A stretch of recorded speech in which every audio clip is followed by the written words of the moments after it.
Vibrant seas are becoming a thing of the past. In Florida's shallow waters, coral reefs have been facing a pandemic years before our own.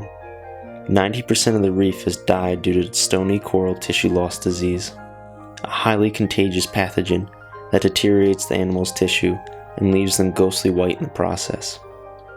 Polyp by polyp, we are losing habitat that supports over 25% of all marine life.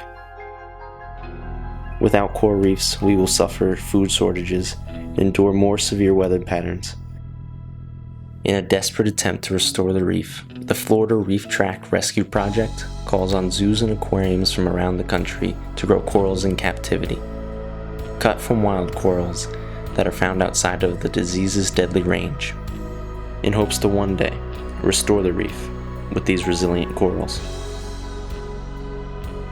Jenkinson's aquarium is one individual doing its part for the reef, just as each person can be.